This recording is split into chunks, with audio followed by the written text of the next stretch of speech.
Hi guys, this is Jaya from Prodrones.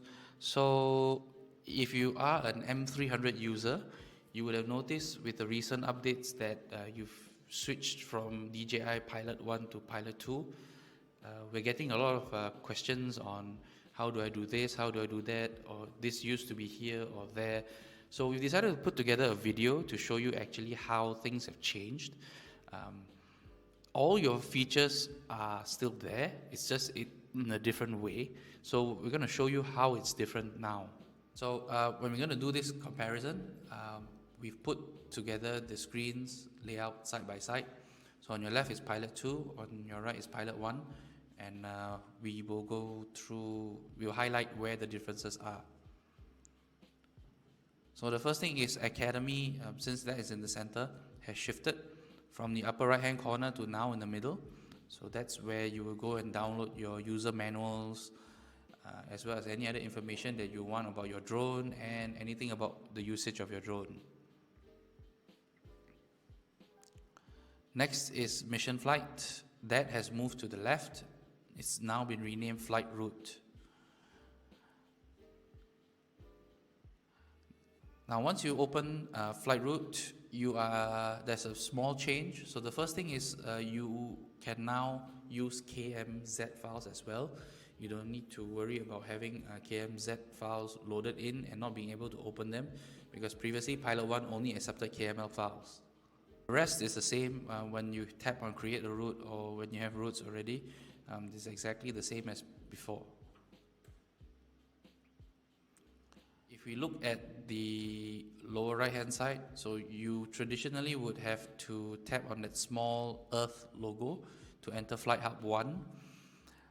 Now you can tap on that node where that red square around no networks is, and that will bring you to the cloud services. You can either run FlightHub 2, which will stream every piece of data that you have onto the cloud, or you can then do your customized live streams, which is to your YouTube's, Facebook, or your private video streaming server. That is all now here. So you can actually start streaming before you even enter.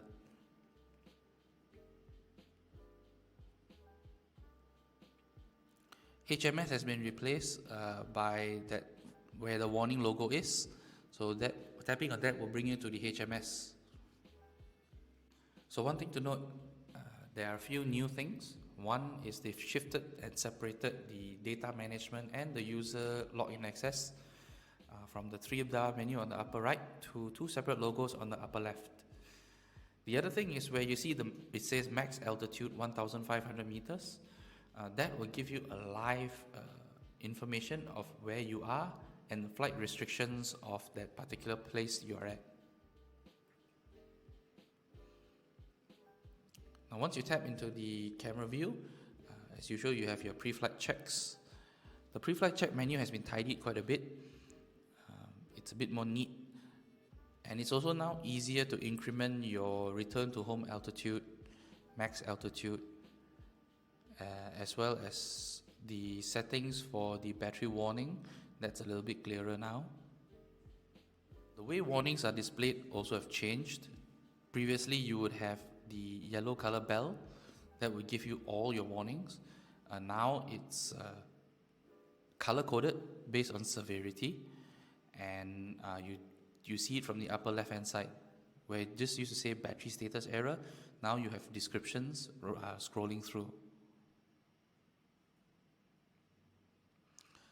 On the right hand side, the indicators have now changed.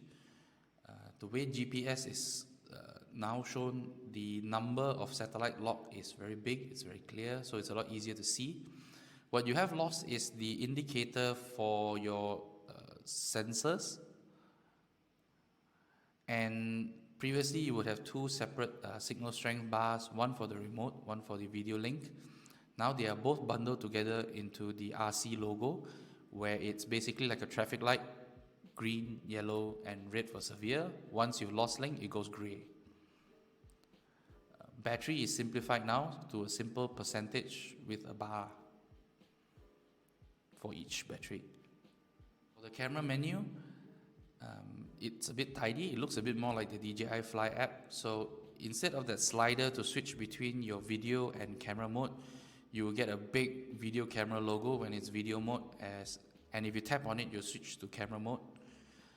Zoom is also cleaner, but the slider has gone, so you can't zoom as smoothly as you used to.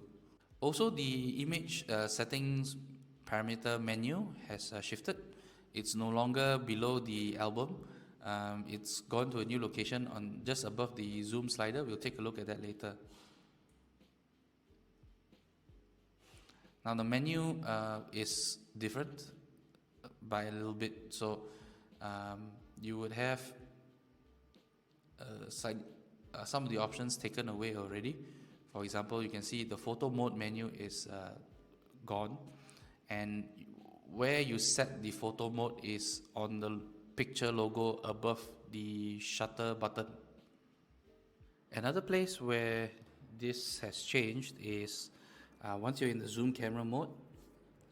So you can see here on the left is the version in Pilot 2, on the right is on version Pilot 1.